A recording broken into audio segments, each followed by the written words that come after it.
all the subsequent speakers today. We're going to hear a short presentation from our CTO, who recorded this because he couldn't be here today. But if you don't know, Dave Pickles and I founded this company almost 13 years ago. Dave is one of the best technologists I've ever met in my life. I often tell people that to understand Dave, you have to understand that his mother had a PhD in psychology and his father had a PhD in engineering. He was a nuclear physicist.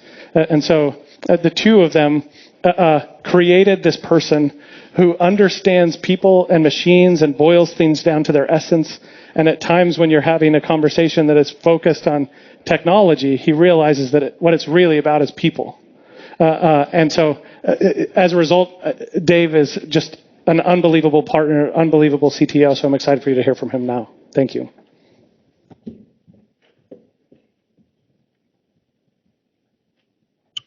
All right, hi everyone, I'm Dave Pickles. I'm the CTO and co-founder of the Trade Desk. You heard Jeff talk about all these amazing growth drivers that we have, how we're getting closer to our clients, and this amazing tailwind that we have in the explosion of connected television. But I'm here to remind you that none of that would matter if we had a bad product. And what we do in technology is just critical to our success. I want to walk you through what we've been doing since the last time we talked, and where we're going in the future. I'm sorry I couldn't be there in person this time. I remember last time I was amazed by how deep everyone was on ad tech and what we do. So it was very exciting to talk to you all. I'll have to look forward to seeing you all in person next time. So I'm going to start by talking through some of the fundamentals of our business that have stood the test of time. Understanding our fundamentals helps you understand the significance of Solimar, of all the product releases that we're doing. I think it's important to set the stage with that, and it'll also help frame the investments that we're making in the future. So let's start with simplicity. I always try to frame our goals as simply as possible. I think that simple, powerful ideas win. And so if you need a ton of nuance to explain what you're doing, I tend to think you're going to lose. Ad tech can be very esoteric. It doesn't have to be. I could throw out every buzzword in the book to anybody that wants to ask what we do, or I could tell them, look, we provide a platform for buyers of advertising to make the incredible range of options and possibilities understandable and help them grow their brands. That's what we do as efficiently as possible, help them grow their brands and hit their goals. It's by making the complex simple that I think we've achieved a lot of our success. So the most fundamental principle of the Trade Desk is the concept of decisioning. If the dots here represent different advertising opportunities you have. Blue dots and yellow dots could be good or great impressions for this campaign. The gray dots are not so great impressions for this campaign. It's so important to look at everything and be holistic across all the possibilities, because what you want to do is fill the campaign with the good stuff, with the blues and the yellows. And if you're looking at less of the universe, or if you're only looking at one channel or something like that, you're going to just see many fewer of those opportunities. And so you'll end up spending the budget on a bunch of gray, on a bunch of average stuff. You'll be blending it in. And that's going to decrease your performance and just will never be the most efficient way to help the brand. So we've always believed an omni-channel platform will win. You have to be able to look across all kinds of supply. We add value by not only choosing which impression to buy within a channel, but also by choosing which channels to be in and how much to be in those channels. You've always heard Jeff say there will be no mobile DSPs at the end, no display DSPs. If you want to be able to compete and you want to be able to perform the way we can, you have to look at everything. And that also involves understanding all the identity landscape involved in all of this and all the different kinds of integrations. So there's a tremendous amount of work just to get to the table and understand what all the possibilities even are.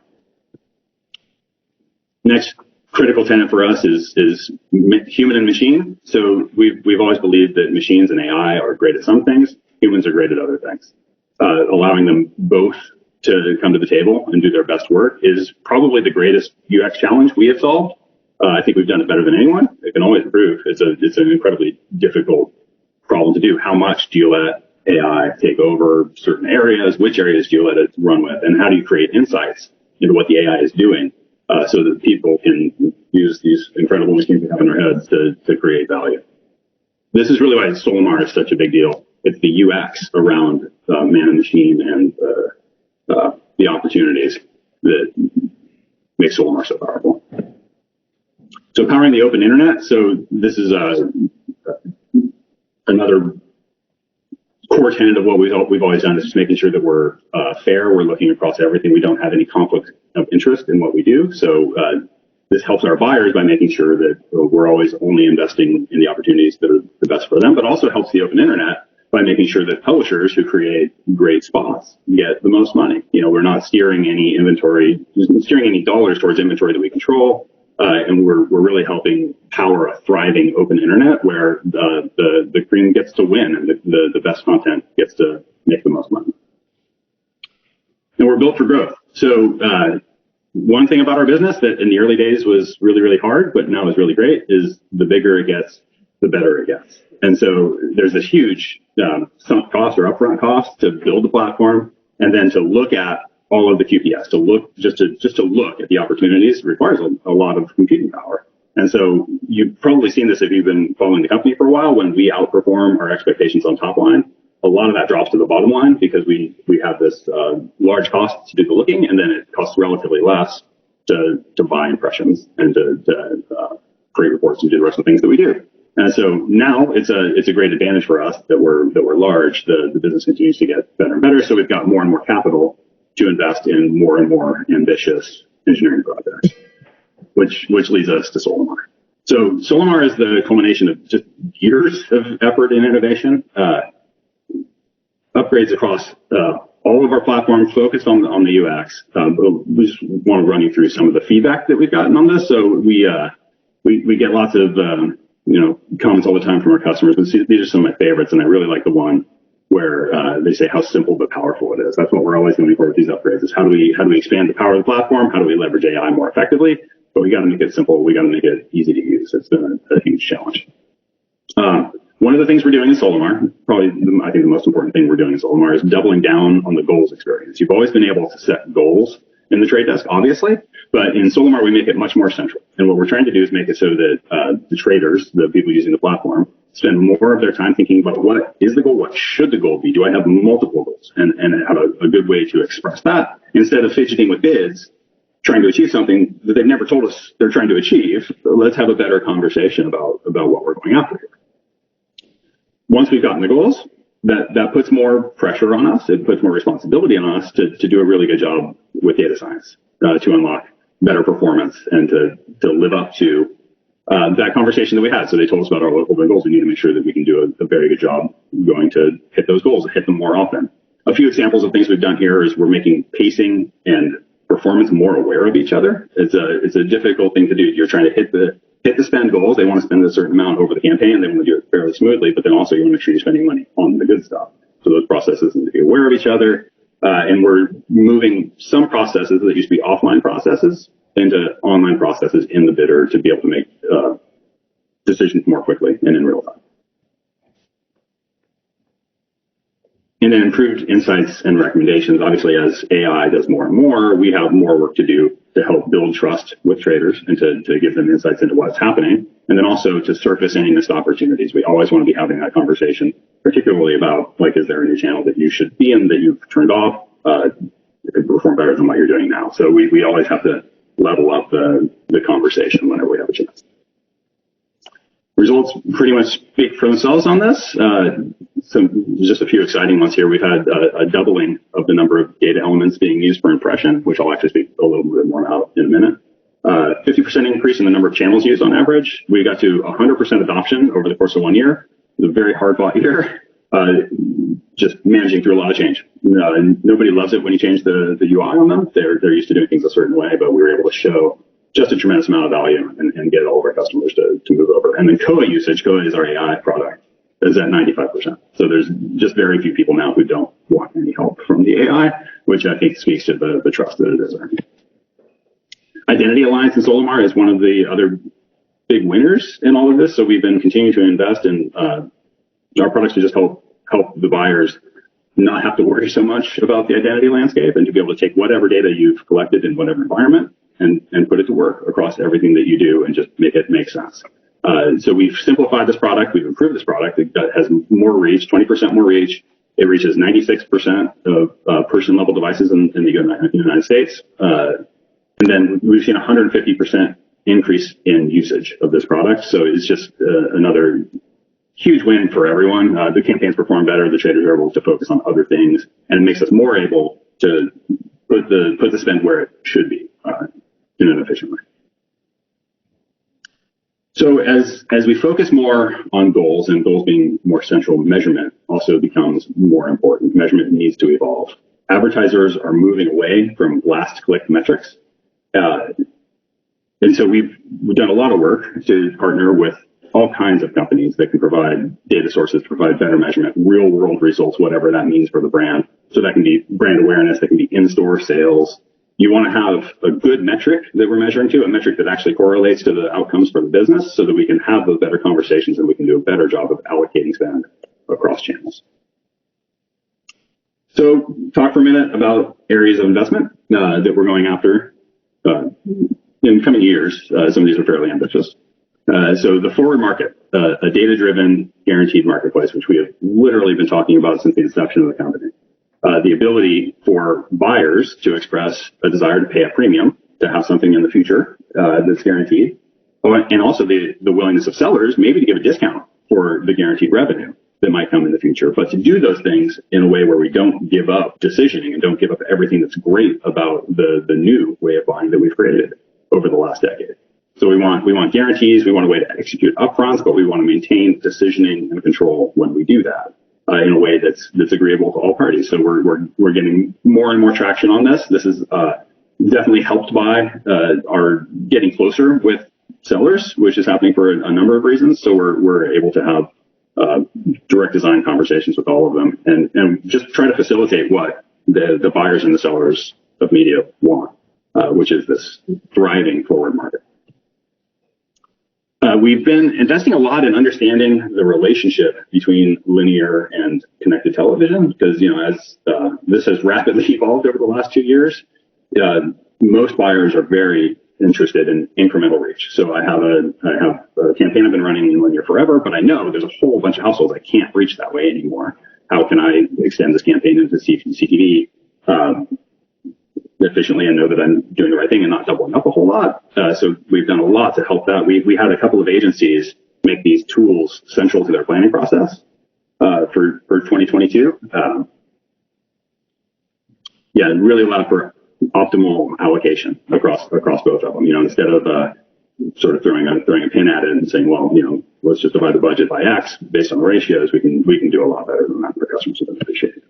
We can also do targeting based on content attributes. So even within the incremental reach plan, you can use the rest of these attributes to further tailor where you want the spend to go within CTV. We can really achieve things in CTV we never could in linear, which is very exciting. Customers are starting to really embrace it. All right, we've invested a lot in the data marketplace. I touched on this a little bit earlier, but so we are absolute data junkies. We think the data should be driving everything. You should be using all of the data all of the time to do a great decision. But it's been hard, it's been more anemic than it should have been, mostly because pricing of data didn't have a lot of correlation with results, which meant the average number of data elements used in decisioning was lower than we wanted it to. And data partners were incentivized to optimize for scale rather than quality. So they would just give you these huge data sets at this set price and, you'd kind of take it or leave it, which worked okay. But we're in a position now where we can lead the marketplace and we're really driving the conversation of how data should be priced to enable it to be used all the time and in much more rich ways. So we aren't just changing pricing. We're laying groundwork for a thriving data marketplace, and we've seen great results so far. So hybrid pricing we've used to better align the pricing with the results. So here's a sort of a straw man example, but it's something that can happen where you're spending $1 on media and you can't allocate 80 cents to data, right? Because then there's no money left to buy media with. It's crazy. You spend $40,000 with a $50,000 budget on media. So with an 8% fee and an 80-cent cap, your data cost in this case will be much lower. The cap exists because in more premium environments, I think we all acknowledge that you're paying more for that premium placement, that really great spot and that really great show. So the data cost shouldn't be just the straight percentage of all of that media. There's a place in between where everybody gets a fair payout, and it allows the advertiser to use data all of the time on everything. We've also made it possible for them to now use multiple data elements and to split the payout between the providers. And we've got everyone to agree that that's the right way to do that. So if you know 10 data points about a consumer that are relevant to the campaign, you use all 10 of them. You don't pick one of them because you didn't want to pay for all of them. And the lift in performance there is something that all of the media, all the data owners get to share in with that kind of pricing. OpenPath is another huge area of investment and really a long time coming.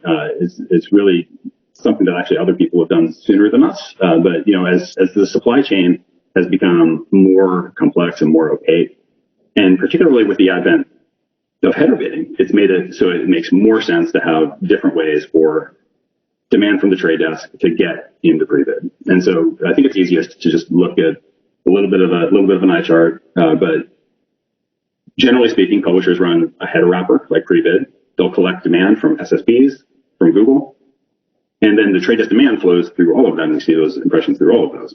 For a publisher who is willing to do the work to incorporate our demand directly into the header wrapper, they can do that with OpenPath now. And so that's not us providing an SSP. We're not doing any of the things that an SSP does. It's really just allowing a publisher who wants to take that function in-house or part of that function in-house to see what the trade desk demand looks like and to incorporate that directly into their header wrapper. This also leads to a better and more direct relationship between us and the publisher, but we want to be super clear. We're not building an SSP. We're not servicing publishers. This is an active buying. This is us bringing demand to the table in a more direct way. Yeah, so the tech takeaways of our approach, we look for powerful simplicity in a complex and esoteric space. We bring the richest set of tools and features. We continue to innovate. We ship product every week, all the time. We're always pushing, and that's been a huge part of our success, is just staying ahead of the curve on all of the things that we've always been excited about in the space, and there's so much more to do. So we just keep pushing hard and bringing innovation to the customers about as quickly as they can handle absorbing it. We have years of trust that's been developed between our product team and our clients. And like I said earlier about the size of the business, only a massive scale platform can win. So, the players may already be in the game. Most likely, players are already in the game. It's a real tall hill to climb to get to the point where you can just keep the lights on and pay the bills while looking at everything that we do, and then catch up with the innovation and the feature set would be pretty tough. So thanks for your time today. I hope to see you all in person next time we do this, and I'll kick it back to Jeff.